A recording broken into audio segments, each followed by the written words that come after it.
देखिए, हमें अपने बच्चों को ना स्ट्रैटेजिक थिंकर बनाना होगा। मुट्ठी भर वो लोग जो उच्च जाति से आते हैं, जिनके बच्चे बाहर पढ़ रहे हैं, वो सिलेबस डिसाइड कर रहे हैं जिसमें सीखने के लिए कुछ नहीं है, और वो भी एआई के ज़माने में। तो हमें अपने बच्चे को सोचने वाला इंसान बनाना होगा। कैसी सोच, मैं बताता हूँ। इस पूरी लड़ाई में एक ऐसी कंट्री है जिसने एक मिसाइल भी नहीं दागी, एक सोल्जर अपना फ्रंट लाइन बैटलफील्ड पे नहीं भेजा, एक पेपर पे या ट्रीटी पे सिग्नेचर नहीं किए, लेकिन वो सबसे ताकतवर बनकर उभरी है। जितने बिलियंस ऑफ डॉलर्स अमेरिका खर्च कर रहा है, जितना वो ईरान को मार रहा है, उतना ये देश और मजबूत होता जा रहा है। एक वर्ड आता है स्ट्रेटेजिक विंडफॉल, मतलब रणनीतिक मुनाफा।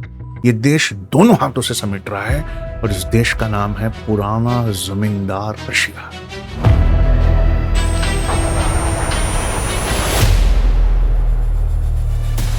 क्यों? क्योंकि डेमोक्रेसी वो नहीं कर पाई जिसको पुतिन ने कर दिखाया। Vladimir Putin, 17 years and the most powerful man in the world. उन्होंने एक ऐसी फिलॉसफी समझी जो वॉशिंगटन को समझने में बहुत अरसा लगी, और यह है philosophy of power. The greatest victories in history are not won on the battlefield. जो सबसे बड़ी जीत है वो मैदान जंग में नहीं मिलती, but in the patience of those, उनके सब्र में मिलती है, who watch others destroy each other. Ayatollah Khamenei